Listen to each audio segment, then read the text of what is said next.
ఎకనామీలో first topic వచ్చేసి revised priority sector lending norms. So ఈ priority sector అంటే country డెవలప్మెంట్కి ఎక్కువ అవసరం పడే సెక్టర్స్ అనమాట. సో ఈ సెక్టర్స్లో మనకి agriculture, education, housing, social infrastructure, renewable energy, MSMEs ఇవన్నీ ప్రియారిటీ సెక్టర్స్ కిందకే వస్తాయి. సో కంట్రీ డెవలప్మెంట్కి ప్రియారిటీ సెక్టర్స్ అనేవి చాలా ఇంపార్టెంట్. సో ఇది ప్రియారిటీ సెక్టర్ ఫార్మల్గా 1972 ఎస్టాబ్లిష్ అయింది. సో ఆర్బీఐ కొన్ని గైడ్లైన్స్ ఇచ్చిందనమాట దీనికి. సో దట్ ప్రియారిటీ సెక్టర్స్లో స్పెషల్గా ఎకనామికల్లీ డిసడ్వాంటేజ్డ్ సెక్షన్స్ ఉంటాయి కదా, సో వాళ్ళకి స్మాల్ లోన్స్ ప్రొవైడ్ చేయడానికి కొన్ని గైడ్లైన్స్ అనేది తీసుకొని వచ్చింది. సో ఇందులో ఏంటి అంటే 2025 వరకు లో క్రెడిట్ ఫ్లో ఉన్న డిస్ట్రిక్ట్స్ అంటే ఎకనామికల్లీ వీక్గా ఉన్న డిస్ట్రిక్ట్స్కి లోన్ అనేది 125% ఇంక్రీజ్ చేయాలి అని చెప్తుంది. అది కూడా అరౌండ్ 9,000 per పర్సన్కి లోన్ ఇవ్వాలి అనేసి ఒక గైడ్లైన్. ఇది లో ఇన్కమ్ డిస్ట్రిక్ట్స్కి. నెక్స్ట్ వచ్చేసి హై ఇన్కమ్ డిస్ట్రిక్ట్స్కి వచ్చేసి లోన్ అవైలబిలిటీ ఎక్కువ పెంచాలి, 90% వరకు పెంచాలి. సో ఇది ఎకనామికల్లీ రిచ్ జోన్స్లో మనకి 42,000 per పర్సన్ లోన్ అనేది ప్రొవైడ్ చేస్తారు. నెక్స్ట్ ఎంఎస్ఎంఈ లోన్స్ అనేవి ప్రియారిటీ సెక్టర్ కిందికి వస్తాయి కాబట్టి దీనికి ఎక్కువ ఎంకరేజ్మెంట్ అనేది ఉండాలి అనేసి గైడ్లైన్స్లో చెప్తారనమాట. సో ఈ ప్రియారిటీ సెక్టర్స్కి ఇంత ఫోకస్ చేయాల్సిన అవసరం ఏంటి అంటే ఫస్ట్ థింగ్, ఒక డిస్ట్రిక్ట్ రిచ్ ఉంటుంది, ఒక డిస్ట్రిక్ట్ ఎకనామిక్గా పువర్ ఉంటుంది.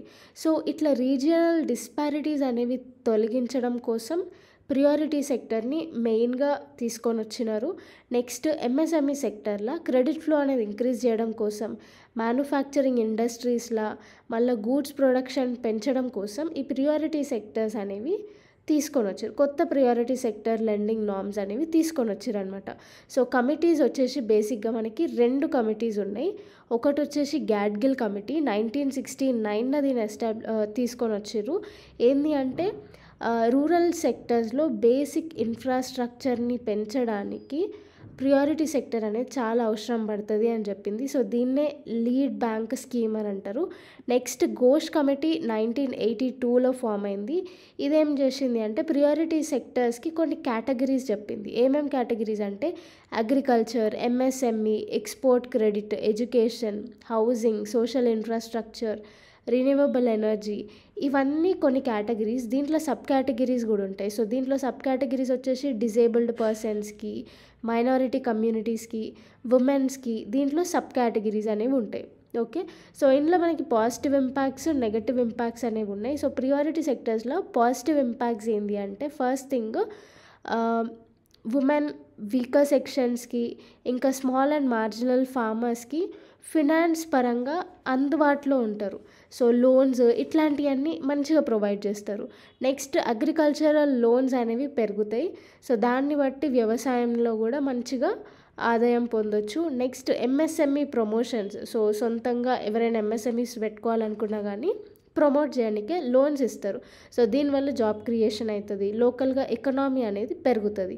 అండ్ ఇంకొకటి దీనివల్ల రూరల్ ఏరియాస్లో ఇన్కమ్ అనేది పెరుగుతుంది. సేమ్ ఆంధ్రప్రదేశ్లో కూడా ఈ ప్రియారిటీ సెక్టర్స్ పైన ఎక్కువ ఫోకస్ చేసి వాళ్ళు రూరల్ లెవెల్లో ఇన్కమ్ అనేది జనరేట్ చేసుకున్నారు. సో ఇట్లా మంచి ఆస్పెక్ట్స్ అనేవి ఉన్నాయి. నెక్స్ట్ వచ్చేసి ఇష్యూస్ ఏంటి అంటే ఫస్ట్ థింగ్, లోన్ తీసుకొని మళ్ళీ రిటర్న్ కట్టని వాళ్ళు చాలామంది ఉన్నారు. సో వాళ్ళనే నాన్ పర్ఫార్మింగ్ అసెట్స్ అని అంటాం. సో ఈ నాన్ పర్ఫార్మింగ్ అసెట్స్ అనేది చాలా ఇంక్రీజ్ అయింది. తర్వాత అడ్మినిస్ట్రేటివ్ ఇంకా ట్రాన్సాక్షనల్ కాస్ట్, బ్యాంక్కి సంబంధించి ఈ అడ్మినిస్ట్రేటివ్ ట్రాన్సాక్షన్ కాస్ట్ అనేవి ఎక్కువ పెరిగిపోయినాయి. తర్వాత బ్యాంక్ ప్రాఫిట్స్ అంతా రావు, గవర్నమెంట్ ఇంటర్ఫియరెన్స్ కూడా బ్యాంక్స్లో ఎక్కువ ఉంటుంది. సో ఇట్లాంటి ప్రాబ్లమ్స్ అనేవి ఎక్కువ ఉంటాయి. నెక్స్ట్ వే ఫార్వర్డ్ వస్తే స్మాల్ ఫినాన్షియల్ బ్యాంక్స్ అనేవి పెంచాలి. సో దట్ ప్రతి రూరల్ ఏరియాలో బ్యాంక్ ఫెసిలిటీ అనేది ఉంటే రూరల్ ఇంకా సెమీ అర్బన్ ఏరియాస్లో క్రెడిట్ ఫ్లో అనేది పెరుగుతుంది. Next so micro finance institutions అనేవి ఇంక్రీజ్ అవ్వాలి. తర్వాత నెక్స్ట్ ఫార్మర్స్ మొబైల్ బ్యాంకింగ్ సర్వీసెస్ని ఎక్కువ యూజ్ చేసుకోవాలి. సో రూరల్ ఇంకా రిమోట్ ఏరియాస్లో మొబైల్ బ్యాంకింగ్ అనేది తీసుకొని వస్తే క్రెడిట్ ఫ్లో కూడా ఎక్కువ అవుతుంది. ఇంకొకటి నాన్ పర్ఫార్మింగ్ అసెట్స్ని తక్కువ చేయడం కోసం క్రెడిట్ ఫ్లో ఇన్ఫ్రాస్ట్రక్చర్ కానీ రిస్క్ అసెస్మెంట్ టూల్స్ కానీ ఇవన్నీ తీసుకురావాలి. సో నెక్స్ట్ వచ్చేసి కొన్ని వర్డ్స్ నేర్చుకుందాము. Adjusted net bank credit. So ఇదేంటి అంటే బ్యాంక్స్ పక్కా కొంచెం పర్సంటేజ్ ప్రియారిటీ సెక్టర్స్లో ఇన్వెస్ట్ అయితే పక్కా చేయాలి. సో ఆ ఇన్వెస్ట్మెంట్ చేయడం కోసమే అడ్జస్టెడ్ నెట్ బ్యాంక్ క్రెడిట్ అనేది తీసుకొని వచ్చారు. Next priority sector lending certificates. ఇదేంటి అంటే ఆర్బీఐ ఇష్యూ చేస్తుంది సర్టిఫికేట్స్. సో వీళ్ళు ప్రియారిటీ సెక్టర్ లెండింగ్ టార్గెట్స్ అనేవి రీచ్ అయినారా లేదా అనేసి ఆర్బీఐ చెక్ చేసి వాళ్ళకి సర్టిఫికేట్స్ అనేవి ప్రొవైడ్ చేస్తుంది బ్యాంక్స్లకి. నెక్స్ట్ వచ్చేసి 3.2 ఫిన్ఫ్లుయెన్సర్స్. సో ఫిన్ఫ్లుయెన్సర్స్ అన్న ఫినాన్షియల్ ఇన్ఫ్లుయెన్సర్స్ అన్న ఒకటే. సో వీళ్ళు ఏం చేస్తారంటే సోషల్ మీడియాలో ఇంకా వేరే ప్లాట్ఫామ్స్లో ఫినాన్స్కి సంబంధించి topics like stock market trading కానీ మ్యూచువల్ ఫండ్స్ కానీ ఇన్సూరెన్సెస్ కానీ ఇన్వెస్ట్మెంట్ ఎట్లా చేయాలి వాటి గురించి ఇన్ఫర్మేషన్ అడ్వైజర్స్ ఇవన్నీ ప్రొవైడ్ చేస్తారనమాట. సో వాళ్ళని ఫినాన్షియల్ ఇన్ఫ్లుయెన్సర్స్ అంటారు. సో వీళ్ళకి సోర్స్ ఆఫ్ ఇన్కమ్ బేసిక్గా అడ్వర్టైజ్మెంట్స్ లేకపోతే వేరే ఫినాన్షియల్ కంపెనీస్ నుంచి కొలాబరేషన్ అయ్యి వాటిని ప్రమోట్ చేయడము, మళ్ళా కొన్ని పార్ట్నర్షిప్స్ ప్రోగ్రామ్స్ కూడా ఉంటాయి. ఒక ఫినాన్షియల్ సర్వీస్తోని పార్ట్నర్షిప్ అయ్యి వీళ్ళు దాన్ని ఆన్లైన్లో ప్రమోట్ చేసుకుంటూ పోతారు. సో ఇవన్నీ ఇప్పుడు ప్రజెంట్ రాంగ్ డైరెక్షన్లో యూజ్ చేస్తున్నారు, ఇన్వెస్టర్స్ని మిస్లీడ్ చేయడానికి యూజ్ చేస్తున్నారు అనేసి సెబీ ఏం చేస్తుంది, security and exchange board of India. So SEBI ఏం చేస్తుంది అంటే ఈ అన్రిజిస్టర్డ్ ఫినాన్షియల్ ఇన్ఫ్లుయెన్సర్స్కి ఒక గైడ్ లైన్స్ అనేవి రెగ్యులేట్ చేస్తుంది. సో ఈ సెబీ అనేది ఇండియన్ ఫినాన్షియల్ సిస్టంలో ఒక క్రూషియల్ రోల్ ప్లే చేస్తుంది. సో ఈ స్టాక్ బ్రోకర్స్, సబ్ బ్రోకర్స్ వీళ్ళ ఫంక్షన్స్ అన్నీ ఈ సెబీ చూసుకుంటుంది అనమాట. సో ఫినాన్షియల్గా ట్రాన్స్పరెన్సీని మెయింటైన్ చేయడానికి ఒక ఇంపార్టెంట్ రోల్ ప్లే చేస్తుంది సెబీ. సో సెబీ అనేది ఈ అన్రిజిస్టర్డ్ ఫినాన్షియల్ ఇన్ఫ్లుయెన్సర్స్కి గైడ్ లైన్స్ అనేది తీసుకొని వస్తుంది. సో దట్ ఎవరైతే మిస్లీడింగ్ అడ్వైజ్ చేస్తారో వాళ్ళని రిస్ట్రిక్ట్ చేయడం కోసం. So reasons for rise of influencers. ఏంది రీజన్స్ అంటే ఫస్ట్ థింగ్ ఫినాన్షియల్ లిటరసీ అనేది లేకపోవడం వల్ల ఇండియా అనేది లో ఫినాన్షియల్ లిటరసీ ఉంది. 27% as per national centre for financial educations 2019 survey ప్రకారం ఫినాన్షియల్ లిటరసీ అనేది చాలా తక్కువ ఉంది. అందుకే ఎక్కువ మంది ఇన్ఫ్లుయెన్సర్స్ మీద ఆధారపడి ఉన్నారు. సో వాళ్ళని బేస్ చేసుకొని ఇన్వెస్టర్ ఎడ్యుకేషన్ని ఇంక్రీజ్ చేయడము, తర్వాత ఇన్వెస్ట్మెంట్ అవేర్నెస్ని పెంచుకోవడము, రీటైల్ ఇన్వెస్ట్మెంట్ని పెంచుకోవడము ఇవన్నీ చేస్తున్నారు అనమాట. సో 2016 నుంచి 2021 వరకు డాటా చూసుకుంటే 33% నుంచి 45% వరకు ఇంక్రీజ్ అయింది ఇన్వెస్టర్స్ది. సో అట్లా ఈ ఇన్ఫ్లుయెన్సర్స్ది ఎక్కువ డిమాండ్ అనేది రైజ్ అయిపోయింది. నెక్స్ట్ ఇన్వెస్టర్స్ ఎక్కువ ఇంక్రీజ్ అయినారు అనమాట. 2020 to 2021 డాటా చూసుకుంటే ఇన్వెస్టర్స్ అనేవాళ్ళు డబుల్ అయినారు. And next technological advancement. So అందరి దగ్గర అఫోర్డబుల్ స్మార్ట్ ఫోన్స్ ఉన్నాయి, చీప్ డేటా ప్లాన్స్ అనేవి వచ్చినాయి, డిజిటల్ పేమెంట్ సిస్టమ్ అనేది పెరిగింది. ఇవన్నిటి వల్ల ఇన్ఫ్లుయెన్సర్స్కి కూడా డిమాండ్ అనేది పెరిగిపోయింది.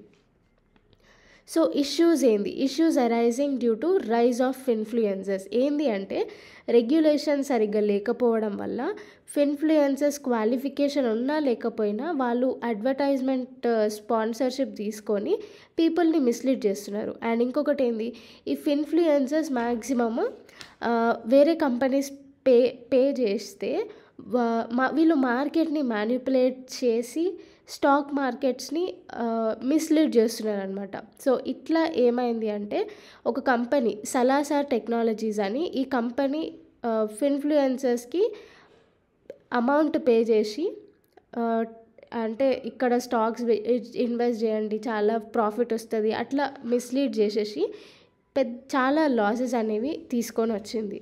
సో ఇట్లా హై రిస్క్ అనేది ఉంటుంది. నెక్స్ట్ హై రిస్క్ ఇన్వెస్ట్మెంట్స్ చేపిస్తారు వితౌట్ సో అది కూడా రిస్క్ డిస్క్లోజర్స్ ఇవన్నీ ఏం చెప్పకుండా హై రిస్క్ ఇన్వెస్ట్మెంట్ చేయండి అనేసి ఎక్కువ ఎంకరేజ్ చేస్తారనమాట ఇన్వెస్టర్స్కి. సో ఇట్లా ఈ ఇన్ఫ్లుయెన్స్ అందరూ మిస్లీడ్ చేస్తూ ఉన్నారు. అండ్ ఇంకొకటి సోషల్ ఇన్ఫ్లుయెన్స్ బేస్ చేసుకొని ఇన్వెస్ట్మెంట్ డెసిషన్స్ అనేవి చాలామంది తీసుకుంటున్నారు. నెక్స్ట్ ఈ ఇన్ఫ్లుయెన్సెస్ డబ్బుకి ఆశపడి అది ప్రజలకు కరెక్ట్ చేయకపోయినా కానీ అన్ఎథికల్ ప్రాక్టీసెస్ యూజ్ చేసి వీళ్ళు మిస్లీడ్ చేస్తున్నారు. సో ఇట్లా అవుతున్నాయి కాబట్టి స్పెషల్గా సెబీ దీని మీద ఫోకస్ చేసింది. సో రెగ్యులేషన్స్ ఏంది అంటే ఫస్ట్ థింగ్ సెబీ ఇన్వెస్ట్మెంట్ అడ్వైజర్స్కి రెగ్యులేషన్స్ అనేవి 2013లోనే పెట్టింది. సో ఇన్వెస్ట్మెంట్ అడ్వైజర్స్కి వాళ్ళు ఫైనాన్షియల్ అడ్వైజ్ చేయాలంటే ఫీ కట్టి రిజిస్టర్ చేసుకొని తర్వాత ఫైనాన్షియల్ అడ్వైజ్ అనేది చేయాలి అని సెబీ రెగ్యులేషన్స్ 2013లో ఉండే. తర్వాత సెబీ కన్సల్టేషన్ పేపర్ అనేది తీసుకొని వచ్చారు. ఇదేంటి అంటే అన్రిజిస్టర్డ్ ఇన్ఫ్లుయెన్సర్స్ ఉంటారు కదా, వాళ్ళని రెస్ట్రిక్ట్ చేయడం కోసం ఇది తీసుకొని వచ్చారు. తర్వాత advertising standards council of India ఇదేంటి అంటే ఇన్ఫ్లుయెన్సర్స్ సెబీలో రిజిస్ట్రేషన్ చేసుకోవాలి అని ఇది చెప్తుంది. తర్వాత ASCI and YouTube in house rules mandate. So ఇదేం చెప్తుంది అంటే పెయిడ్ అడ్వర్టైజ్మెంట్స్కి ఫస్ట్ నువ్వు డిక్లరేషన్ అనేది ఇవ్వాలి అనేసి ఈ రూల్స్ చెప్తాయి. వే ఫార్వర్డ్ చూసుకుంటే ఈ ఫినాన్షియల్ ఇన్ఫ్లుయెన్సెస్ కానీ ఇన్వెస్ట్మెంట్ అడ్వైస్ కానీ వీటికి క్లియర్ డెఫినేషన్ అనేది ప్రొవైడ్ చేయాలి సో దట్ మిస్యూజ్ చేసుకోవద్దు అనేసి. సో మేజర్గా ఇన్ఫ్లుయెన్సర్స్ రాంగ్గా యూజ్ చేస్తున్నారు. సో దీనికి కరెక్ట్ జ్యుడిషియల్ రెగ్యులేటరీ సిస్టమ్ అనేది లేదు. So correct judicial regulatory system అనేది వీళ్ళని రెస్ట్రిక్ట్ చేయడం కోసం తీసుకొని రావాలి. తర్వాత next financial advisors registration process అనేది ఇంప్రూవ్ చేయాలి. ఫినాన్షియల్ ప్రాసెస్ ఇంకా డాటా అనేది ట్రాన్స్పరెంట్గా ఉండాలి. తర్వాత గ్రీవియన్స్ రిడ్రెసల్ మెకానిజం అనేది ఇంప్రూవ్ చేయాలి. ఇన్వెస్టర్ ఎడ్యుకేషన్ పెంచాలి.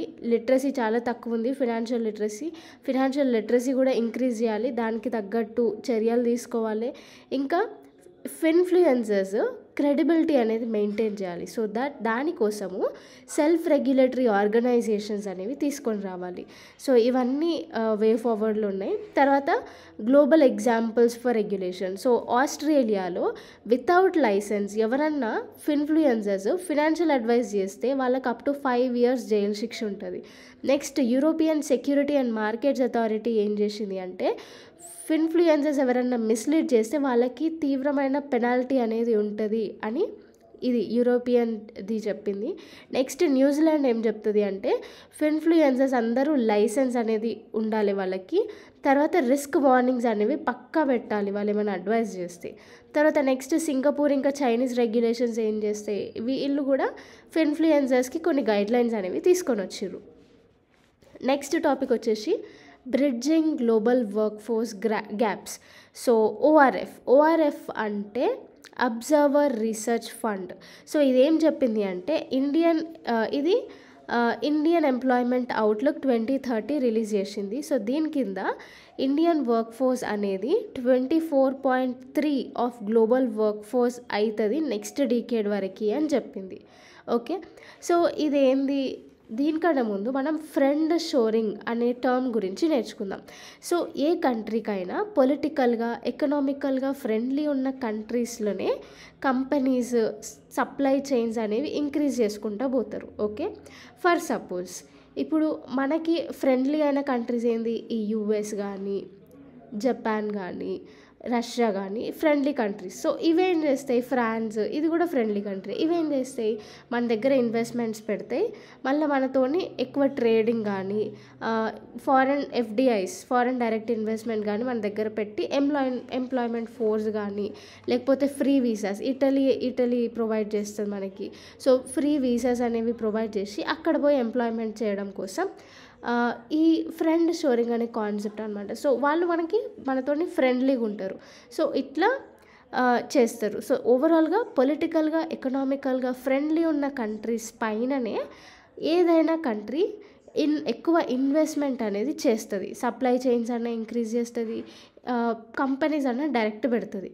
సో ఇది ఫ్రెండ్ షోరింగ్ అని అంటారు. So global labour market scenario ఇదేంటి అంటే హై ఇన్కమ్ కంట్రీస్ ఉంటాయి కదా, డెవలప్డ్ కంట్రీస్లో ఇప్పుడు బర్త్ రేట్స్ అనేవి తక్కువ అవుతున్నాయి. ఈ జపాన్లో చూసుకున్నా కానీ, యుఎస్ఏలో చూసుకున్నా, రష్యాలో చూసుకున్నా కానీ బర్త్ రేట్స్ అనేవి తక్కువైపోతున్నాయి. Overall by 2050 working age population అనేది స్పెషల్గా ఈ హై ఇన్కమ్ కంట్రీస్లో 92 మిలియన్ కంటే ఎక్కువ పాపులేషన్ డిక్రీజ్ అయిపోతుంది. So next working age population ఓవరాల్గా 100 మిలియన్ కంటే ఎక్కువ హై ఇన్కమ్ కంట్రీస్లో ఉన్నారు. అంటే జనరల్గా ఇంకొన్ని సంవత్సరాలు అయితే వాళ్ళందరూ ముసలోళ్ళు అయిపోతారు. సో దానికి బట్టి వాళ్ళకి హెల్త్ కేర్, పెన్షన్స్ ఇవన్నీ పెరిగిపోతాయి. సో ఫినాన్షియల్గా ఇంకా సోషల్ స్టెబిలిటీ పెంచుకోవాలి. సో అందుకు వర్క్ ఫోర్స్ అనేది చాలా ఇంపార్టెంట్ ఇప్పుడు ఈ హైలీ డెవలప్డ్ కంట్రీస్కి. నెక్స్ట్ డిజిటల్ సిస్టమ్స్ అనేవి ఇంక్రీజ్ చేయాలి so that more globalized value chains అనేవి పెరుగుతాయి. సో ఇది ఇప్పుడు ఓవరాల్గా global market scenario. So India's democratic. So ఇప్పుడు ఇండియాకి దీంతో ఏం సంబంధం, ఏం లాభము అంటే ఫస్ట్ థింగ్ ఇది మనకి ఒక ఆపర్చునిటీ లాగా పనికొస్తుంది. ఎందుకంటే ఇండియన్ పాపులేషన్ ఇప్పుడు ప్రజెంట్ 1.4 బిలియన్ ఎక్సీడ్ అయిపోయింది. సో ఇప్పుడు మన దగ్గర 65% జనాభా 15 to 64 ఇయర్స్ మధ్యలో ఉన్నారు. 27+% వచ్చేసి 15 to 24 ఇయర్స్ మధ్యలో ఉన్నారు. సో ఇది మనకు ఒక ఆపర్చునిటీ లాగా పనికొస్తుంది. సో ఇది మనము ఇంకా అడ్వాంటేజ్ లాగా ఎట్లా అంటే నేషనల్ స్కిల్స్ డెవలప్మెంట్ కార్పొరేషన్ అనేది గ్లోబల్ స్కిల్ గ్యాప్ స్టడీ అనేది తీసుకొని వచ్చింది. ఈ స్టడీ ఏం చెప్తుంది అంటే ఇండియా టాలెంట్కి ఇప్పుడు ఎక్కువ డిమాండ్ ఉండబోతుంది. స్పెషల్గా UAE, Saudi Arabia, Qatar, Germany, Netherlands, UK, Sweden, Switzerland, Australia, New Zealand, Canada, USA etcetera. So ఇట్లాంటి కంట్రీస్లో ఇండియన్స్కి చాలా డిమాండ్ ఉంది అని చెప్పింది. నెక్స్ట్ మీడియన్ ఏజ్, మన మీడియన్ ఏజ్ వచ్చేసి 28.4 ఇయర్స్ అనమాట. సో వర్క్ ఫోర్స్ ఆపర్చునిటీ అనేది ఎక్కువ ఉంటుంది. మనం ఎకనామికల్గా కూడా ఎకనామిక్ బూస్ట్ చేయడం కోసం ఇది ఒక మనకి అడ్వాంటేజ్ లాగా పనికొస్తుంది. నెక్స్ట్ ప్రీవియస్ అచీవ్మెంట్స్ చూసుకుంటే ఇప్పుడు మనకి ఇండియాలో ఐటీ అండ్ బీపీఓ సర్వీసెస్ అనేవి చాలా ఎక్కువ ఉన్నాయి. అంటే ఏంది, మనం ఎక్స్పోర్ట్ చేస్తున్నాం ఈ ఐటీ ఇంకా బీపీఓ సర్వీసెస్ని వేరే కంట్రీస్కి ఎక్స్పోర్ట్ చేస్తున్నాం. సో ఇండియాలో వర్క్ ఫోర్స్ ఎక్కువ ఉండడం వల్లనే ఇది సాధ్యమైంది. సో ఇది one of the successful story. Next impacts of labour mobility. So labour mobility impacts ఏంటి అంటే ఫస్ట్ థింగ్ ఎంప్లాయ్మెంట్ ఎక్కువ పెరిగిపోతుంది. ఎంప్లాయ్మెంట్ పెరిగిపోవడం వల్ల ఏమవుతుంది, పావర్టీ అనేది తక్కువ అవుతుంది. గ్లోబల్ రెమిటెన్సెస్ పెరుగుతాయి. రెమిటెన్సెస్ అంటే ఏంది, మన వాళ్ళు పక్క దేశానికి పోయి యుఎస్ఏకి పోయి అక్కడ సంపాదించుకొని మళ్ళీ మన ఇండియాలో ఉన్న వాళ్ళ పేరెంట్స్కి కానీ వాళ్ళ ఫ్యామిలీకి కానీ అమౌంట్ పంపిస్తారు. సో అట్లా బయట దేశం నుంచి మనకి అమౌంట్ పంపిస్తున్నారు చూడు, ఆ ప్రాసెస్ని రెమిటెన్స్ అంటారు. సో గ్లోబల్ రెమిటెన్స్ అనేది ఇంక్రీజ్ అవుతుంది. 2022లో మనము ఆల్మోస్ట్ $111 బిలియన్ రెమిటెన్సెస్ మనకు వచ్చినాయి. ఓకే, ఇది ఆల్ టైమ్ హై అనమాట. మన ఇండియానే first country US $100 billion cross చేయడం. సో ఓకే, సో ఇనిషియేటివ్స్ వచ్చేసి స్కిల్ డెవలప్మెంట్. సో ఇప్పుడు లేబర్ ఫోర్స్ ఎక్కువ ఉంది, ఆ లేబర్కి కరెక్ట్గా స్కిల్స్ అనేవి కూడా ప్రొవైడ్ చేయాలి కదా. సో ఈ గ్లోబల్ స్కిల్ గ్యాప్ అనేది డిక్రీజ్ చేయడం కోసం ministry of skill development and entrepreneurship skill India mission అనేది లాంచ్ చేసింది. ఇంకా ప్రధానమంత్రి కౌశల్ వికాస్ యోజన, మళ్ళీ నేషనల్ ఎడ్యుకేషన్ పాలసీ 2020లో వొకేషనల్ ఎడ్యుకేషన్ స్పెషల్గా స్కిల్ ట్రైనింగ్ కోసం ఇది తీసుకొని వచ్చినారు. Next migration agreement. So Italy, France, Germany ఇట్లాంటి దేశాల్లో స్కిల్ ట్రైనింగ్ అగ్రిమెంట్స్ తీసుకుంది, సైన్అప్ చేసిందనమాట. సో దట్ స్కిల్ ట్రైనింగ్ అనేది ప్రొవైడ్ చేయడం కోసం. ఛాలెంజెస్ ఏంటి అంటే ఫస్ట్ థింగ్ పాండమిక్ సిచ్యువేషన్ తర్వాత జాబ్ లాసెస్ అనేవి చాలా పెరిగిపోయినాయి. వేరే కంట్రీస్ ఈ ఇండియన్స్ని రిస్ట్రిక్ట్ చేయడం కోసం యాంటీ మైగ్రేషన్ పాలసీస్ అనేవి తీసుకొని వచ్చారు. సో ఇంకా మైగ్రేషన్ పాలసీస్ని కూడా చాలా రిస్ట్రిక్ట్ చేసినారు. So especially in high income countries and చాలా కంట్రీస్లో ఇమిగ్రేషన్ పాలసీస్ స్ట్రిక్ట్ చేసి పడేసినారు. సో ఇవి కొన్ని ఛాలెంజెస్ ఉన్నాయి. వే ఫార్వర్డ్ వచ్చేసి గ్లోబల్ లేబర్ డిమాండ్స్ని పట్టించుకోవాలి. అండ్ ఇండియాలో స్కిల్ డెవలప్మెంట్ చేసి లేబర్ సప్లైని ఇంక్రీజ్ చేయాలి. నెక్స్ట్ స్కిల్లింగ్ ఇన్వెస్ట్మెంట్లో చాలా ఇంక్రీజ్ చేయాలి ఫండ్స్ అనేవి. తర్వాత ఇమిగ్రేషన్ ప్రాసెసెస్ సింప్లిఫై చేయాలి, దానికి ఇంటర్నేషనల్ లెవెల్లో అగ్రిమెంట్స్ అనేవి తీసుకొని రావాలి. ఉమెన్ ఎంపవర్మెంట్ ఇంక్రీజ్ చేయాలి. సో ఇవన్నీ వే ఫార్వర్డ్లో ఉన్నాయి. నెక్స్ట్ వచ్చేసి 3.4 ఇండియాస్ ట్రేడ్ డెఫిసిట్. సో 2023-24లో ట్రేడ్ డెఫిసిట్ అనేది 9 out of 10 ట్రేడింగ్ పార్ట్నర్స్లో ఉంది. సో అంటే ఏంది, మనం ఇప్పుడు 10 ట్రేడింగ్ కంపెనీస్తో మనం ట్రేడ్ చేస్తున్నాము.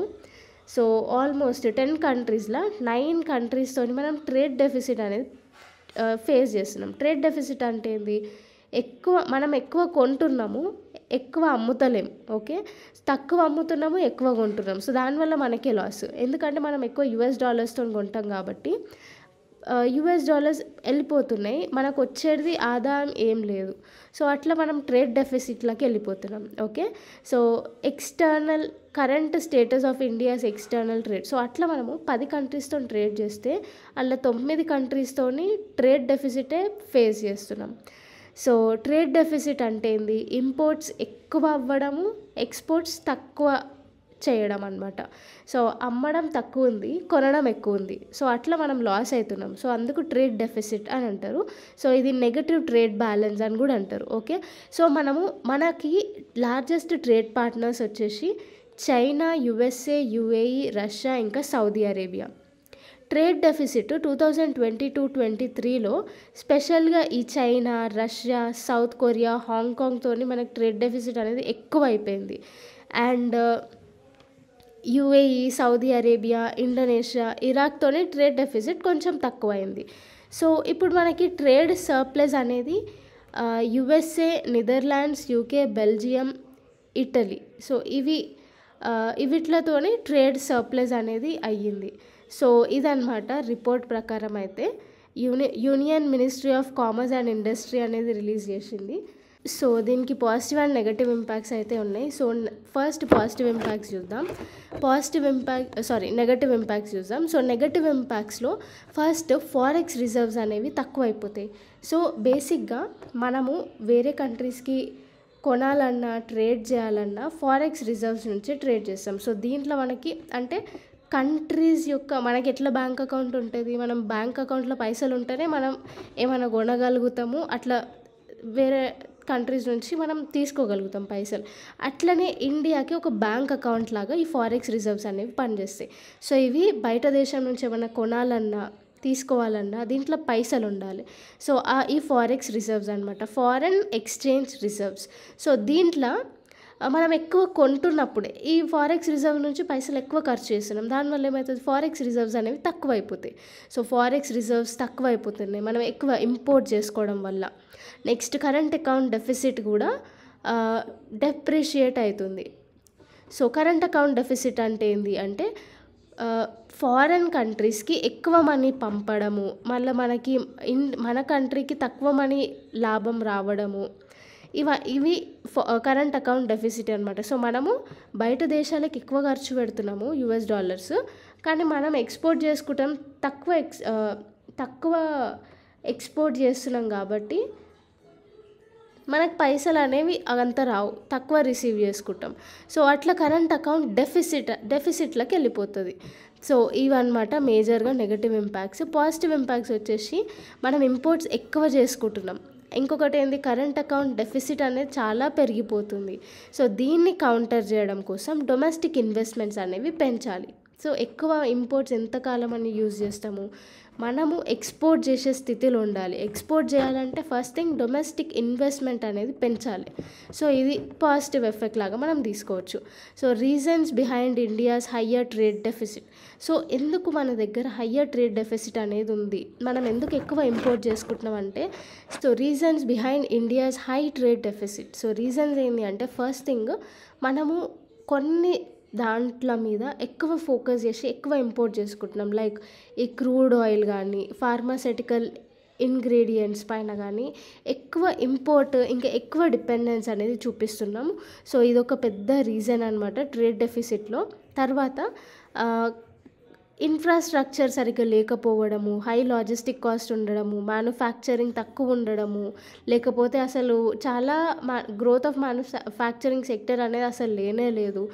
ఇంకొకటి ఏంటి అంటే మనం ఏమన్నా ఎక్స్పోర్ట్ చేయాలనుకున్నా కానీ ఫ్రీక్వెంట్గా బ్యాన్స్ అనేవి చేస్తున్నారు.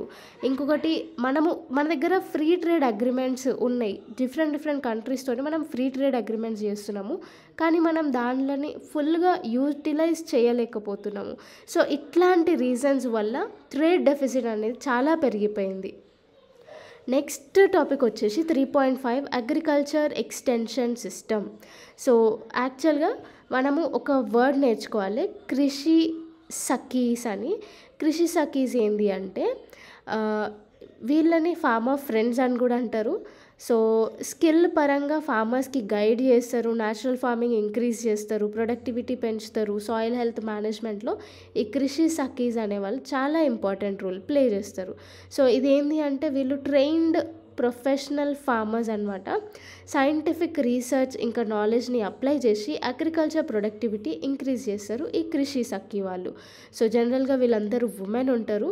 సో ప్రైమ్ మినిస్టర్ రీసెంట్గా వారణాసిలో సెల్ఫ్ హెల్ప్ గ్రూప్లో 30,000 ఉమెన్స్కి కృషి సఖీ సర్టిఫికెట్స్ అనేది అవార్డ్ చేసినాడు. సో అందుకు ఇది న్యూస్లో ఉంది. సో అసలు ఈ కృషి సఖీ కన్వర్జెన్స్ ప్రోగ్రామ్ అంటే ఏంది చూద్దాం. So ministry of agriculture and farmers welfare ఇంకా మినిస్ట్రీ ఆఫ్ రూరల్ డెవలప్మెంట్ ఈ కృషి సఖీ కన్వర్జెన్స్ ప్రోగ్రామ్ అనేది లాంచ్ చేసినారు.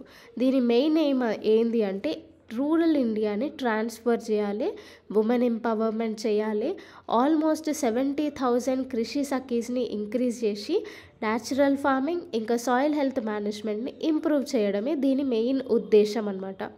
సో వీళ్ళు part of Lakhpati Didi program అనమాట. సో లఖ్పతి దీదీ ప్రోగ్రామ్ ఏంటి అంటే వీళ్ళందరికీ annual income minimum 1 lakh plus ఉండాలి అనేసి లఖ్పతి దీదీ ప్రోగ్రామ్ ఉంటుంది aim.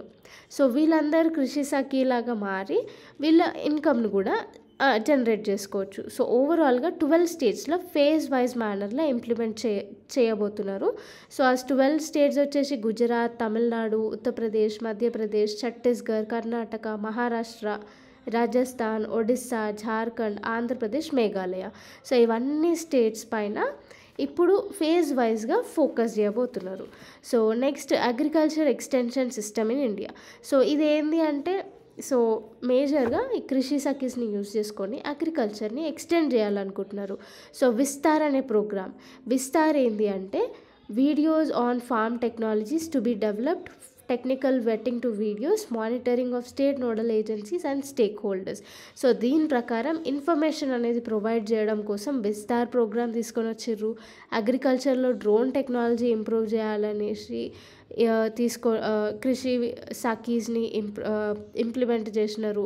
National mission on agriculture extension and technology కింద 4 సబ్ గ్రూప్స్ అనేవి తీసుకొని వచ్చారు. Submission on agriculture extension, submission on seed and planting material, submission on agriculture mechanisation, submission on plant protection and plant quarantine. So ఇవన్నీ agriculture సెక్టర్లో expand చేయడం కోసం, న్యాచురల్గా improve చేయడం కోసం, మెకానిజం మెషిన్స్ అవన్నీ డెవలప్ చేయడం కోసం, సీడ్ క్వాలిటీ ఉందా లేదా చెక్ చేయడం కోసం. సో ఇవన్నీ ప్లాంట్ ప్రొటెక్షన్ ఇవన్నీ national mission on agriculture extension and technology కిందికి వస్తాయి. సో ఇవన్నీ కూడా ఒక పార్ట్ ఆఫ్ అగ్రికల్చర్ ఎక్స్టెన్షన్ సిస్టమే. నెక్స్ట్ కృషి విజ్ఞాన్ కేంద్రాస్. సో దీని కింద కొత్త సీడ్స్ని టెస్ట్ చేస్తారు, మెషినరీ ఏమైనా కొత్తగా వస్తే దాన్ని టెస్ట్ చేసి వీళ్ళకి సజెస్ట్ చేస్తారు ఫార్మర్స్కి. నెక్స్ట్ మనకి కిసాన్ కాల్ సెంటర్స్ ఉంటాయి, కిసాన్, మళ్ళీ farmers meeting, soil testing facilities ఇవన్నీ ప్రొవైడ్ చేసి అగ్రికల్చర్ని ఎక్స్టెండ్ చేయడం కోసం ఇది తీసుకొని వచ్చిర్రు. నెక్స్ట్ దీనివల్ల సిగ్నిఫికెన్స్ ఏంది అంటే బేసిక్గా ఇవన్నీ చేయడం వల్ల ఫార్మర్స్ ఇన్కమ్ అనేది పెరుగుతుంది, మంచి ఫార్మింగ్ ఈల్డ్స్ అనేవి వస్తాయి. దిల్వాయి కమిటీ రిపోర్ట్ కూడా ఒకటి ఇచ్చింది. ఏంది అంటే ప్రొడక్షన్ నాలెడ్జ్ ఎక్కువ ఉంది కానీ స్కిల్స్ లేవు మన ఫార్మర్స్ దగ్గర. సో అట్లాంటి స్కిల్స్ అనేవి డెవలప్ చేయాలి. నెక్స్ట్ వచ్చేసి ఛాలెంజెస్ అయితే ఉన్నాయి. ఛాలెంజెస్ ఏంటి అంటే ఇన్వెస్ట్మెంట్స్ అనేవి తక్కువ ఉన్నాయి, మనం బేసిక్గా అగ్రికల్చర్ రీసెర్చ్ అండ్ ఎడ్యుకేషన్ పైన ఎక్కువ ఇన్వెస్ట్మెంట్ చేయట్లేదు. సో అగ్రికల్చర్ రీసెర్చ్ అండ్ డెవలప్మెంట్లో లోయెస్ట్ స్పెండింగ్స్ ఉన్నాయి. అగ్రికల్చర్ ఇంకా ట్రైనింగ్లో కూడా ఇన్వెస్ట్మెంట్స్ అనేవి చాలా తక్కువ ఉన్నాయి. సో ఇవి బేసిక్గా మేజర్ ఛాలెంజెస్. డే ఫార్వర్డ్ చూసుకుంటే ట్రెడిషనల్ ఫుడ్ సెక్యూరిటీ సిస్టమ్స్ అనేది ఇంక్రీజ్ చేయాలి. రీసెర్చ్ అండ్ డెవలప్మెంట్ పైన ఎక్కువ ఫోకస్ చేసి దానికి ఇన్వెస్ట్మెంట్స్ పెంచాలి. ఇన్నోవేషన్ నెట్వర్క్స్ పెంచాలి, like digitalization, online farming training, ఇవన్నీ పెంచాలి సో దట్ మన ఇండియాలో అగ్రికల్చర్ అనేది పెంపొందించడానికి. నెక్స్ట్ టాపిక్ వచ్చేసి 3.6 టెక్నికల్ టెక్స్టైల్స్. సో ఇందులో ఏంది అంటే మనకి గ్రేట్ స్కీమ్ అనేసి ఒకటి ఉంది. ఇదేంటి అంటే grant for research and entrepreneurship across aspiring innovators in technical textiles. So ఈ గ్రేట్ స్కీమ్స్లో 7 స్టార్టప్ స్కీమ్స్ అనేవి తీసుకొని వచ్చారు. సో బేసిక్గా ఏంటి అంటే ఇది నేషనల్ టెక్నికల్ టెక్స్టైల్స్ మిషన్ కింద దీన్ని స్టార్ట్ చేసిర్రు. సో ఇది టెక్స్టైల్ ఇన్నోవేషన్, రీసెర్చ్ అండ్ డెవలప్మెంట్కి ఈ స్కీమ్ అనేది ఎక్కువ పనికి వస్తుంది. ఓకే, సో దీని కింద ఏంది అంటే టెక్నికల్ టెక్స్టైల్స్ పైన ఎక్కువ ఫోకస్ చేసారు. సో ఏంది టెక్నికల్ టెక్స్టైల్స్ అంటే నార్మల్ టెక్స్టైల్స్లా కాకుండా అగ్రికల్చర్లో సీడ్ ప్రొటెక్షన్ కోసం స్టోరేజ్ టెక్స్టైల్స్ అనేవి ఉంటాయి కొన్ని. ఓకే, సో వాటిని టెక్నికల్ టెక్స్టైల్స్ అంటారు. మళ్ళా సాయిల్ సీలింగ్కి కొన్ని టెక్స్టైల్స్ ఉంటాయి. మళ్ళీ రైల్వే ట్రాక్స్కి కొన్ని టైప్ ఆఫ్ టెక్నికల్ టెక్స్టైల్స్ ఉంటాయి. Sport wear, bullet proof jackets, fire proof jackets, ఇవన్నీ టెక్నికల్ టెక్స్టైల్స్ కిందికి వస్తాయి. ఓకే, సో దీనికి ఎక్కువ ఫోకస్ చేయడం కోసం ఈ స్కీమ్స్ అనేవి తీసుకొని వచ్చారనమాట. సో ఏంది దీనికి సిగ్నిఫికెన్స్ ఏంది టెక్నికల్ టెక్స్టైల్స్కి అంటే ప్రొడక్టివిటీ అనేది అగ్రికల్చర్లో 2 to 5% పెరుగుతుంది. సో బేసిక్గా మనము టెంపరేచర్ని కంట్రోల్ చేయడము, ఇవన్నీ అంటే ప్లాంట్ సరిగ్గా పెంచడం కోసం ఒక టెక్స్టైల్స్ అనేవి వాడతారు, టెక్నికల్ టెక్స్టైల్స్ అనేవి వాడతారు. సో పెస్ట్ కంట్రోల్ కోసం కూడా మనము ప్లాస్టిక్వి ఫారెన్ కంట్రీస్లో ప్లాస్టిక్ పేపర్స్ పైన హోల్స్ పెట్టి దాంట్లో నుంచి మొలకలు వస్తూ ఉంటాయి, అవి చూసుంటారు. సో అదే ఒక టైప్ ఆఫ్ టెక్నికల్ టెక్స్టైల్స్ అది. అండ్ నెక్స్ట్ విండ్స్ నుంచి, ఎక్కువ సన్ హీట్ నుంచి ప్లాంట్స్ని ప్రొటెక్ట్ చేయడం కోసం ప్లాస్టిక్ షెడ్ లాగా ఉంటుంది. సో అది కూడా ఒక type of agriculture technical textile. So ఇవన్నీ పెంచడం వల్ల అగ్రికల్చర్ ప్రొడక్టివిటీ అనేది పెరుగుతుంది, ఆల్మోస్ట్ 2 to 5 times పెరుగుతుంది. నెక్స్ట్ ప్యాక్టెక్ సెగ్మెంట్స్ ఏంటి అంటే బేసిక్గా ప్యాకేజింగ్ ఇండస్ట్రీస్ ఉంటాయి కదా, అందులో మన ఇండియానే first. India share market 40 to 45% అనేది ఉంది.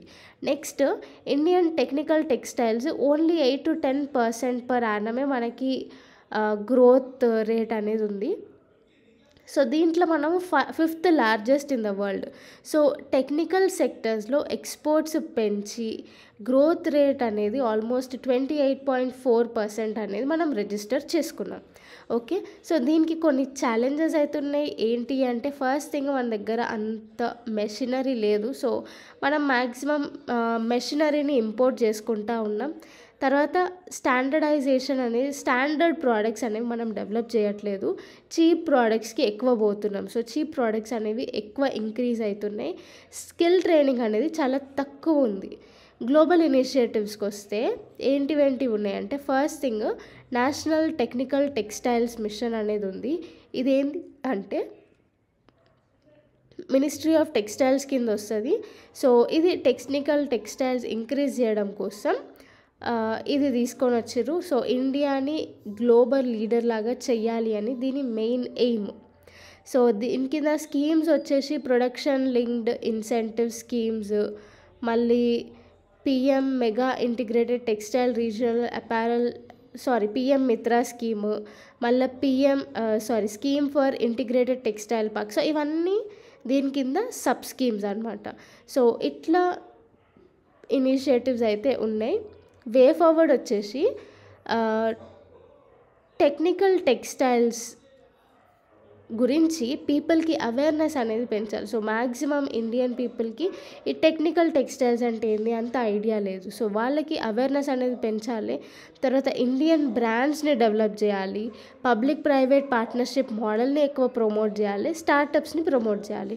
సో దీనివల్ల టెక్నికల్ టెక్స్టైల్స్ మన ఇండియాలో ఇంకా బూస్ట్ అయ్యే ఛాన్సెస్ ఉంటాయి. నెక్స్ట్ టాపిక్ వచ్చేసి 3.7 Indian railways safety. So last 6 months నుంచి చూసుకుంటే ట్రైన్ యాక్సిడెంట్స్ అనేవి విపరీతంగా మన ఇండియాలో పెరిగిపోతున్నాయి. అండ్ దీంట్లో 75% డీరైల్మెంట్స్కి సంబంధించింది. అంటే ట్రాక్స్ తప్పడం వల్ల 75% యాక్సిడెంట్స్ అనేవి అవుతున్నాయి. 12.50% కొలిజన్ వల్ల అవుతున్నాయి. ఒక ట్రైన్ ఇంకొక ట్రైన్కి గుద్దుకోవడం వల్ల 8.33% ఫైర్ యాక్సిడెంట్స్ వల్ల అవుతున్నాయి. సో ఇవన్నీ మేజర్ కాజెస్ అనమాట రైల్ యాక్సిడెంట్స్కి.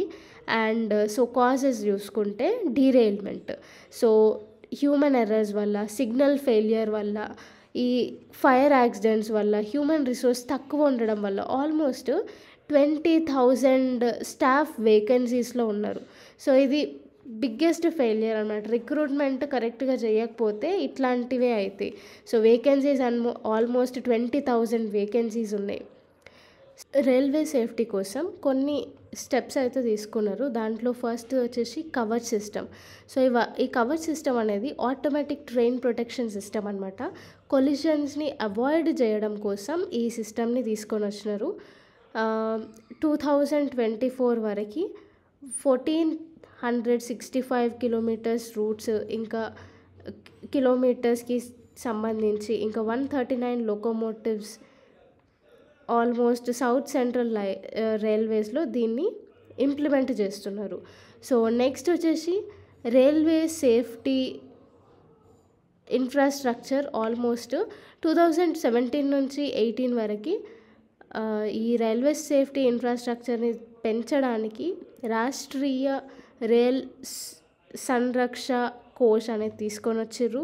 తర్వాత సిగ్నల్ సేఫ్టీ కోసం ఎలక్ట్రికల్ ఇంటర్లాకింగ్ సిస్టమ్ తీసుకొని వచ్చిర్రు. లోకోమోటివ్ పైలట్స్కి లో విజిబిలిటీ ఏరియాస్లో, అంటే ఫాగ్, స్నో ఎక్కువ పడతాయి కదా, సో ఈ ఏరియాస్లో GPS based fog safety devices అనేవి తీసుకొని వచ్చిర్రు. ఫైర్ యాక్సిడెంట్ రిస్క్ తగ్గించడానికి fire resistant furnishing, wall panelling, flooring ఇట్లాంటివి తీసుకొని వచ్చిర్రు అనమాట. సో వే ఫార్వర్డ్ వచ్చేసి మనకి కకోద్కర్ కమిటీ అనేది రికమెండేషన్స్ చేసింది. ఇదేంటి అంటే రైల్వే సేఫ్టీ స్టాఫ్ని కూడా పెంచాలి. ఓకే, సో రైల్వే సేఫ్టీ స్టాఫ్ని కూడా ఇంక్రీజ్ చేయాలి అని కకోద్కర్ కమిటీ చెప్పింది.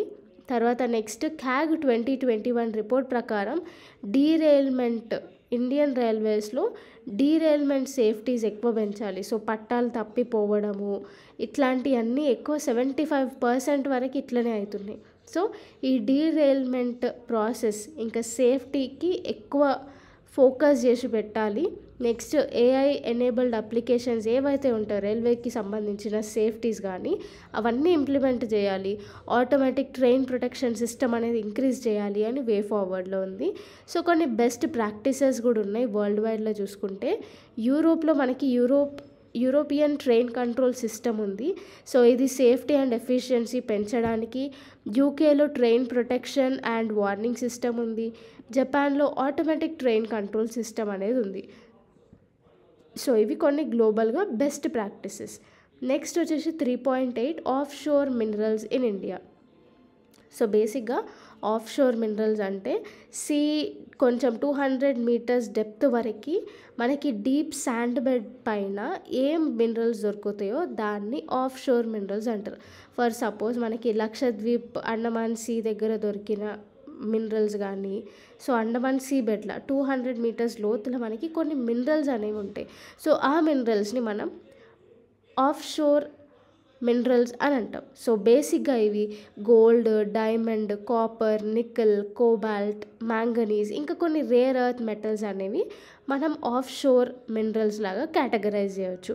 సో మన ఇండియాకి 2 million square kilometers exclusive economic zone లాగా ఆఫ్ షోర్ మినరల్స్ రిసోర్సెస్ లాగా మనము అవైల్ చేసుకోవచ్చు. సో అది బే ఆఫ్ బెంగాల్లో కానీ, ఇండియన్ ఓషన్లో కానీ, మన ఇండియా చుట్టుముట్టు ఎక్స్క్లూజివ్ ఎకనామిక్ జోన్ ఏదైతే ఉందో దాన్ని మనము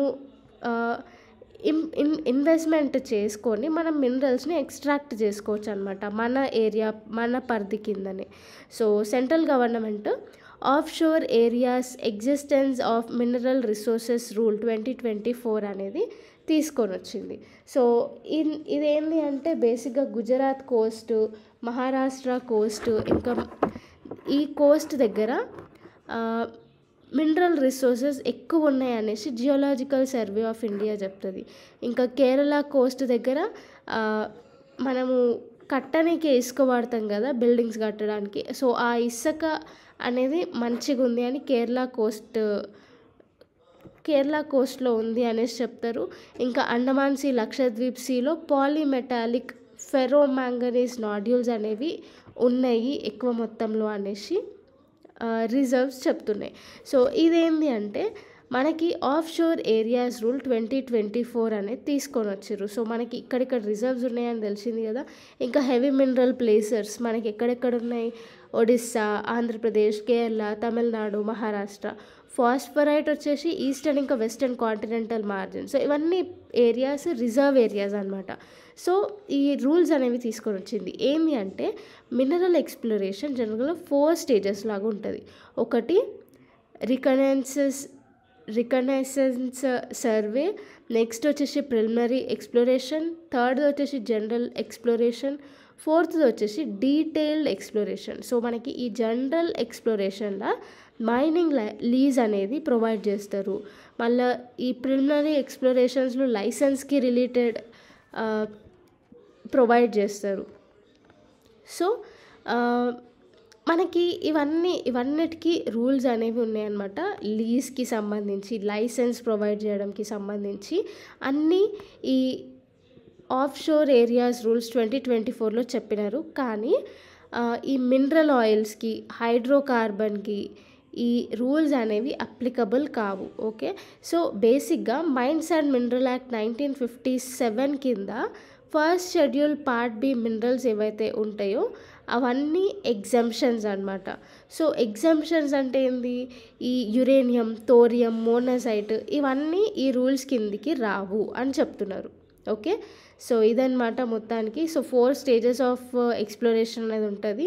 ఫస్ట్ స్టేజ్ సర్వే అయితే మిగతా 3 స్టేజ్లు ఎక్స్ప్లోరేషన్. సో ఫస్ట్ ఎక్స్ప్లోరేషన్లో లైసెన్స్ ఇస్తారు, సెకండ్ ఎక్స్ప్లోరేషన్లో లీజ్ గురించి మాట్లాడుకుంటారు, డీటెయిల్డ్ ఎక్స్ప్లోరేషన్లో కరెక్ట్గా మనకి ఏం డిపాజిట్స్ ఉన్నాయి అనేది కొంచెం డీటెయిల్డ్గా చెప్తారు అంతే. ఇంకా నెక్స్ట్ వచ్చేసి 3.9.1 ఫారెన్ డైరెక్ట్ ఇన్వెస్ట్మెంట్స్.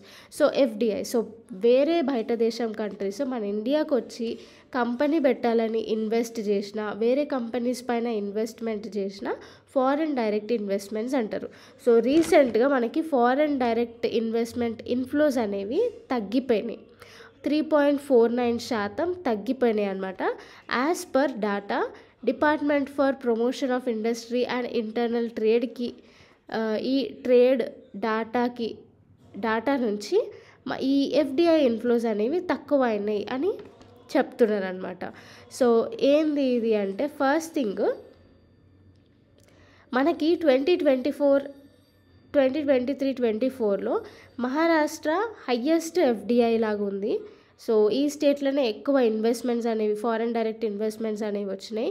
తర్వాత నెక్స్ట్ గుజరాత్, ఇంకా కర్ణాటక. తర్వాత వరల్డ్ వైడ్లో చూసుకుంటే ఫస్ట్ ప్లేస్లో సింగపూర్కి టాప్ ఫారెన్ ఇన్ఫ్లోస్ అనేవి వచ్చినాయి. దాని తర్వాత మౌరిషియస్, దాని తర్వాత యుఎస్ఏ.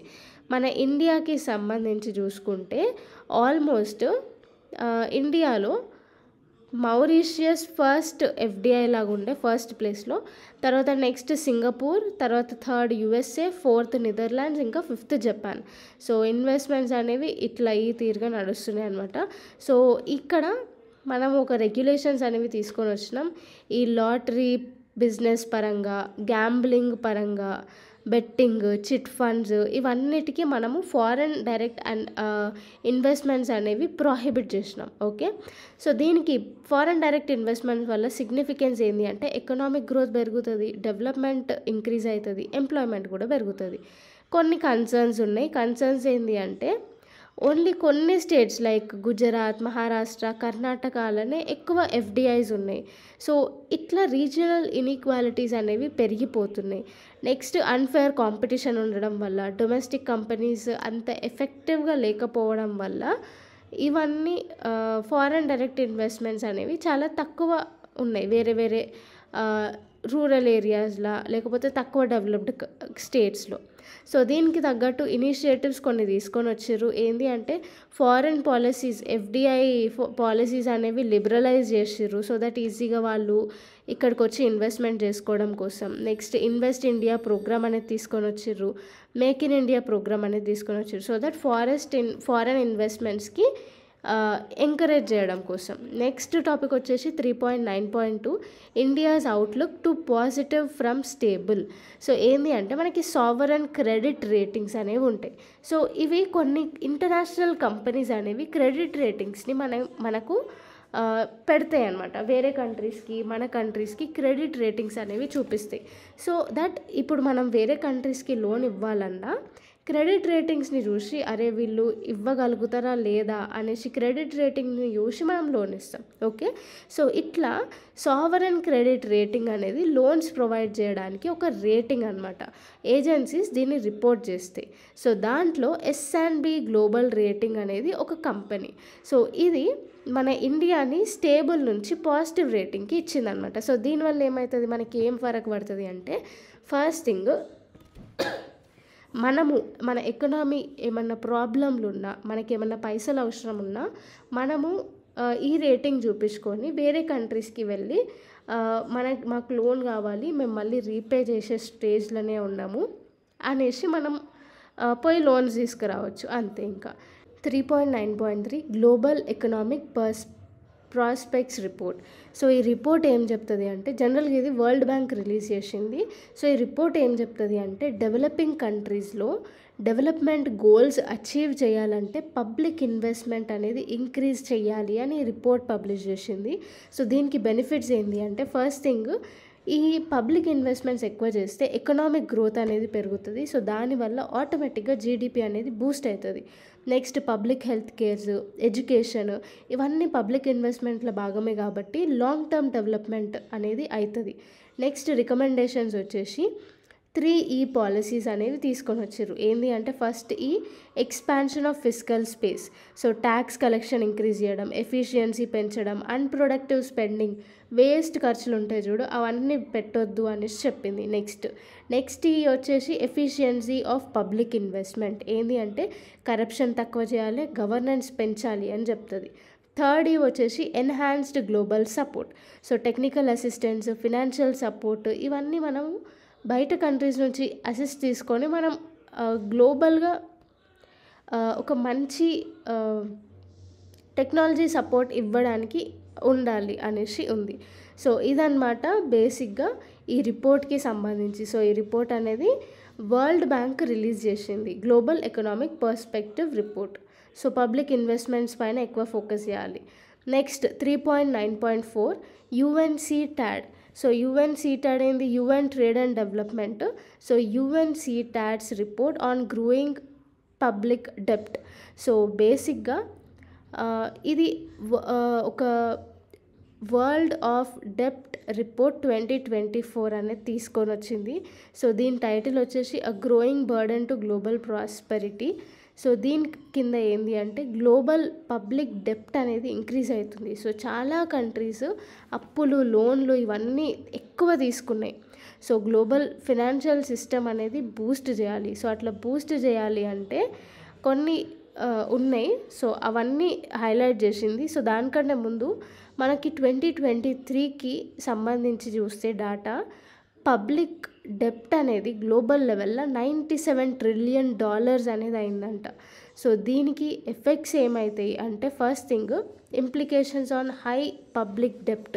ఏమవుతుంది ఇంప్లికేషన్స్ అంటే ఫినాన్షియల్ బర్డెన్ అనేది ఒక కంట్రీ మీద ఎక్కువ పడుతుంది. సో మనం వరల్డ్ నుంచి అంటే బయట దేశం కంట్రీస్ నుంచి ఎక్కువ అప్పు తీసుకుంటే మనకి ఫినాన్షియల్ బర్డెన్ అనేది పెరుగుతుంది. డెవలప్మెంట్ స్పెండింగ్స్ అనేవి మనం తక్కువ చేసేస్తాం. సో హాస్పిటల్స్, ఎడ్యుకేషన్ దీనిపైన ఎక్కువ ఫోకస్ చేయం అప్పు కట్టడంలోనే పైసలన్నీ పోతాయి. క్లైమేట్ ప్రొటెక్షన్‌కి ఇన్వెస్ట్‌మెంట్ చాలా తక్కువైతది. సో, ఓవరాల్‌గా ఫైనాన్షియల్ డెవలప్‌మెంట్ అనేది కానే కాదు. సో, ఇట్లా కాకుండా road map to finance sustainable development. So, కొన్ని ఇనిషియేటివ్స్ అనేవి తీసుకొని వచ్చిర్రు. సో దట్ ఎక్కువ లోన్స్ తీసుకున్న కంట్రీస్ ఏం చేస్తే మంచిగుంటది అనేసి. దాంట్లో heavily indebted poor countries initiative అని వరల్డ్ బ్యాంక్ ఇంకా IMF తీసుకొని వచ్చిర్రు. ఇదేంది అంటే డెప్ట్ బర్డెన్ని ఎట్లా ఫేస్ చేయాలి అనే ఒక ప్రోగ్రామ్ అనమాట. నెక్స్ట్ డెప్ట్ management and financial analyzing system. So, ఇది UNCTAD తీసుకొని వచ్చింది. సో, దీని కింద టెక్నికల్ అసిస్టెన్స్ అనేది ప్రొవైడ్ చేస్తుంది. నెక్స్ట్ గ్లోబల్ సావరెన్ డెప్ట్ రౌండ్ టేబుల్. సో, ఇదేం చేస్తుంది అంటే డెప్టర్స్కి ఇంకా అప్పు ఇచ్చే వాళ్ళకి అప్పు తీసుకునే కంట్రీస్కి మంచి అండర్స్టాండింగ్ అనేది ఈ ప్లాట్ఫామ్ ప్రొవైడ్ చేస్తుంది. సో, అదనమాట. నెక్స్ట్ టాపిక్ వచ్చేసి 3.9.5 world employment and social outlook May 2024 update. So, ఇది ఇంటర్నేషనల్ లేబర్ ఆర్గనైజేషన్ అనేది పబ్లిష్ చేసింది. సో, దీని కింద 2024 వరకు వరల్డ్లో అన్ఎంప్లాయ్మెంట్ అనేది తక్కువ అవ్వబోతుంది అని చెప్తున్నది. సో, అంతే ఈ రిపోర్ట్. నెక్స్ట్ వచ్చేసి ప్రెస్టన్ కర్వ్ 3.9.6. సో, ఇదేంటి అంటే పర్ క్యాపిటా ఇన్కమ్ అనేది ఫస్ట్ పర్ క్యాపిటా ఇన్కమ్ అంటే ఏంది నేర్చుకుందాం. ఇదేంటి అంటే ఒక మనిషి యావరేజ్ ఇన్కమ్ అనమాట. Okay, so average income earned per పర్సన్ని మనం పర్ క్యాపిటా ఇన్కమ్ అని అంటాం. సో, ఈ ప్రెస్టన్ కర్వ్ ఏం చెప్తుంది అంటే ఇప్పుడు పర్ క్యాపిటా ఇన్కమ్ అనేది పెరుగుతున్న కొద్దీ లైఫ్ ఎక్స్పెక్టెన్సీ కూడా పెరుగుతుంది. సో, మనం హెల్త్ కేర్, న్యూట్రిషన్, శానిటేషన్ దీనిపైన ఎక్కువ ఫోకస్ చేస్తాం కాబట్టి లైఫ్ ఎక్స్పెక్టెన్సీ కూడా పెరుగుతుంది. కొంచెం టైం తర్వాత ఈ కర్వ్ అనేది ఫ్లాటన్ అయిపోతుంది. ఓకే, సో దీన్నే ప్రెస్టన్ కర్వ్ అని అంటాం. సో, దీన్ని ఇంట్రడ్యూస్ చేసింది ఫస్ట్ ఒక American sociologist Samuel H. Preston అనమాట. 1975లో ఇంట్రడ్యూస్ చేసిండు. నెక్స్ట్ టాపిక్ వచ్చేసి RBI joins project Nexus. So, Nexus అంటే ఇది ఒక బ్యాంక్ ఫర్ ఇంటర్నేషనల్ సెటిల్మెంట్ అనమాట. సో, 1930లో ఎస్టాబ్లిష్ చేసినారు. ఇది 63 కంట్రీస్ ఇంక్లూడింగ్ RBI అనేది దీంట్లో మెంబర్. ఓకే, సో ఇది బేసిక్గా క్రాస్ బార్డర్ పేమెంట్స్ అనేది చేస్తుంది. సో, దీంట్లో కొన్ని ఛాలెంజెస్ ఉన్నాయి. ఏంది అంటే ఈ క్రాస్ బార్డర్ పేమెంట్స్లో ట్రాన్సాక్షన్స్ అనేవి చాలా స్లో అవుతున్నాయి, ఇంకా ఎక్స్పెన్సివ్, ట్రాక్ చేయడం చాలా కష్టం, ఇంకా కరెన్సీ కన్వర్షన్ కూడా చాలా డిఫికల్ట్ ఉంది అని కొన్ని ఛాలెంజెస్ ఉన్నాయి. నెక్స్ట్ వచ్చేసి 3.9.8 RBI launches various initiatives. So, కొన్ని ఇనిషియేటివ్స్ లాంచ్ చేసింది. అవి ఏంటివి అంటే Pravaah portal, platform for regulatory application, validation and authorization. So, ఇదేంటి అంటే ఆన్లైన్లో లైసెన్స్, రెగ్యులేటరీ అప్రూవల్స్ ప్రొవైడ్ చేయడానికి ఈ ప్రోగ్రామ్ తీసుకొని వచ్చింది. Next mobile app for RBI retail direct portal. So, ఇదేంటి అంటే గవర్నమెంట్ సెక్యూరిటీస్ని కొనాలన్నా త్రూ మొబైల్ యాప్ మనం కొనొచ్చు. Next fintech repository. సో, ఇదేంటి అంటే ఫిన్టెక్ సర్వీసెస్ డేటా మొత్తం డీటెయిల్డ్గా మనకి ఈ ప్రోగ్రామ్ కింద ప్రొవైడ్ చేస్తారు. నెక్స్ట్ టాపిక్ వచ్చేసి 3.9.9 variable repo rate. So, first repo rate అంటే ఏంది చూద్దాం. సో, రెపో రేట్ అంటే RBI బ్యాంక్స్ లోన్ తీసుకోవడానికి వస్తే ఒక ఫిక్స్డ్ రేట్ ఆఫ్ ఇంట్రెస్ట్ పెడుతుంది. ఆ rate of interest repo rate అనమాట. సో, RBI నుంచి బ్యాంక్స్ ఒక ఇంట్రెస్ట్ రేట్ మీద బారో చేసుకుంటాయి పైసలు. సో, ఆ రేట్ ఆఫ్ ఇంట్రెస్ట్ని మనం రెపో రేట్ అంటాం. సో, వేరియబుల్ రెపో రేట్ అని ఎప్పుడు అంటామంటే సో ఇది రెపో రేట్ పెడుతుంది కదా. సో, రెపో రేట్ కంటే బయట ఇంకా తక్కువ వడ్డీకి వస్తే ఎక్కువ మంది ఫోకస్ చేయరు RBI పైన. దానివల్ల ఏమవుతుంది, ఎకనామీలో మార్కెట్లో మనీ సప్లై అనేది పెరిగిపోతూ ఉంటుంది. సో, దాన్ని కంట్రోల్ చేయడం కోసం ఈ వేరియబుల్ రెపో రేట్ని తీసుకొని వస్తారు. ఇదేంటి అంటే నార్మల్గా బయట ఉన్న ఇంట్రెస్ట్ రేట్ల కంటే ఇంకా తక్కువ ఇంట్రెస్ట్ రేట్ ఉంటుంది. సో, ఇది lowest interest rates variable repo rates అనేవి. సో, లిక్విడిటీ తగ్గించడం కోసం ఇది టూల్ లాగా వాడుకుంటుంది RBI. సో, దీని డ్యూరేషన్ వచ్చేసి 1 to 14 డేసే ఉంటుంది. సో, మార్కెట్లో ఉన్న ఎక్సెస్ లిక్విడిటీని అబ్జర్వ్ చేయడం కోసం లో ఇంట్రెస్ట్ పెట్టి అది కూడా 1 to 14 డేస్ లోపల ఇది అబ్జర్వ్ చేసేసుకుంటుంది అనమాట. నెక్స్ట్ టాపిక్ వచ్చేసి 3.1.10 secured over night financing rate. So ఇదేంటి అంటే ఫస్ట్ మనం లైబర్ గురించి నేర్చుకోవాలి. సో లైబర్ ఏంటి అంటే London interbank offered rate. So ఏ బ్యాంక్ ఏ రేట్ బారోయింగ్ రేట్ ఎట్లా ఫిక్స్ చేయాలి అనేసి లైబర్ డిసైడ్ చేస్తుంది. ఓకే, సో ఇప్పుడు ఏమన్నా అమౌంట్ బారో చేసుకోవాలనుకుంటున్నాం. సో బ్యాంక్స్ ఎంత ఇంట్రెస్ట్ రేట్ పెడితే వాళ్ళకి మంచిగా ఉంటుంది అనేది లైబర్ అనేది డిసైడ్ చేస్తుంది. ఓకే, సో అదనమాట London interbank offered rate. మనకి ఇప్పుడు SOFR అని కూడా వచ్చింది, secured overnight financing rate. ఇది USA ఇన్వెంట్ చేసింది. So over night interest రేట్ని set చేస్తుంది అనమాట. సో ఇదేం చేసింది అంటే దీన్ని యూజ్ చేసుకొని SBI $100 మిలియన్ రైజ్ చేసింది. సో లైబర్కి ఇది రీప్లేస్మెంట్ లాగా అనమాట. సో దీన్ని యూజ్ చేసుకొని ఇండియా $100 మిలియన్ గెయిన్ చేసింది. Next 3.9.11 pump and dump scheme. So ఇది ఏంది అంటే బేసిక్గా సోషల్ మీడియా ఇంకా టెలిగ్రామ్ ఛానల్స్ యూజ్ చేసుకొని మిస్లీడింగ్ ఇన్ఫర్మేషన్ లేకపోతే ఫాల్స్ రికమెండేషన్స్ పెట్టి ఆర్టిఫిషియల్గా స్టాక్ వాల్యూని పెంచుతున్నారు. సో అట్లా ఈ మిస్లీడింగ్ ఇన్ఫర్మేషన్ వల్ల స్టాక్స్ అనేవి సేల్ అయిపోతున్నాయి.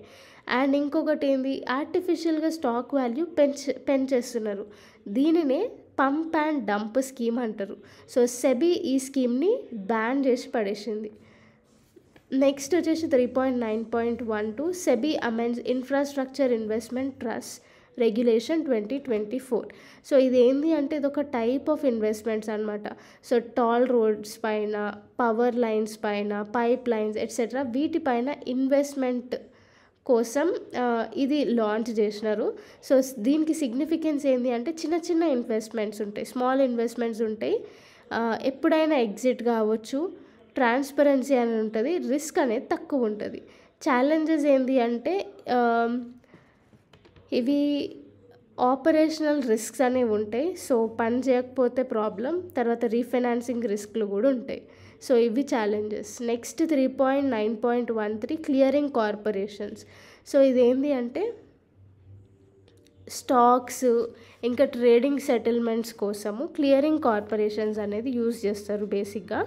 సో సెబీ అనేది ఉషా థోరెట్ చైర్మన్ లాగా పెట్టి ఒక కమిటీ ఫామ్ చేసింది. సో దట్ ఈ క్లియరింగ్ కార్పొరేషన్స్ ఓనర్షిప్స్ కానీ ఎకనామిక్ స్ట్రక్చర్ కానీ ఇవన్నీ ఒకసారి రివ్యూ చేయమని ఒక కమిటీ ఫామ్ చేసింది సెబీ.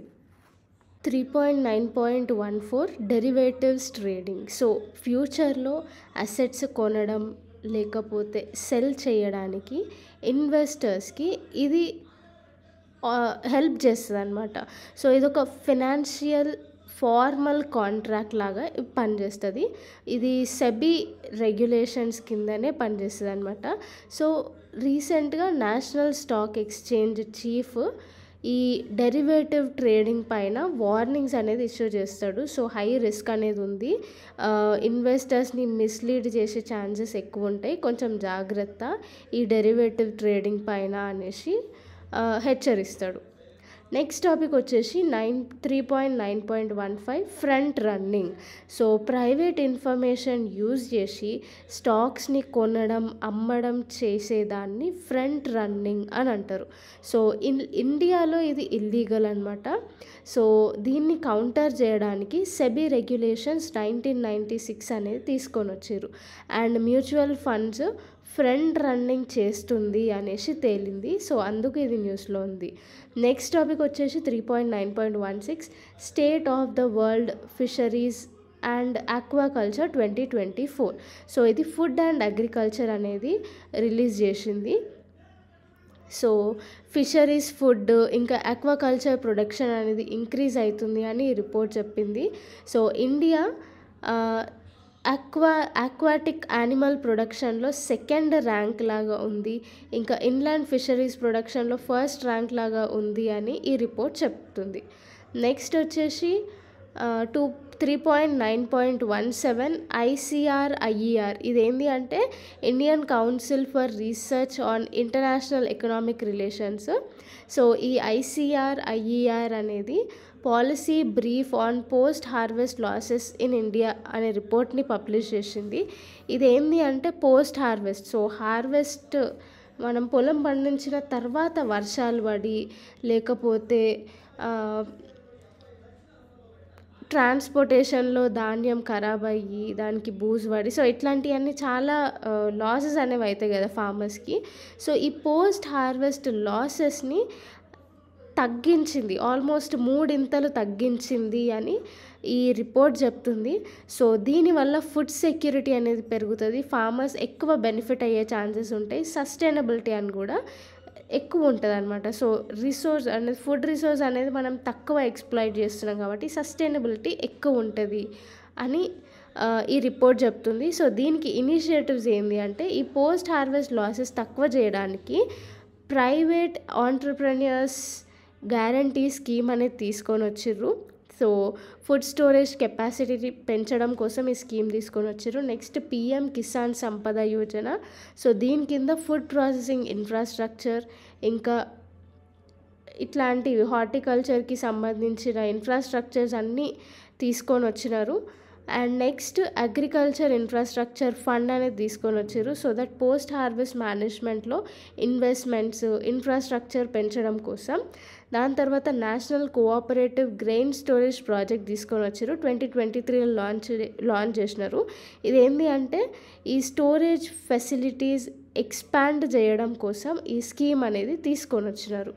నెక్స్ట్ వచ్చేసి 3.9.18 container port performance index. So ఈ ఇండెక్స్ వరల్డ్ బ్యాంక్ ఇంకా S&P గ్లోబల్ మార్కెట్ ఇంటెలిజెన్స్ అనేది డెవలప్ చేసింది. సో ఇది ఒక రిపోర్ట్ పబ్లిష్ చేసింది, CPPI రిపోర్ట్.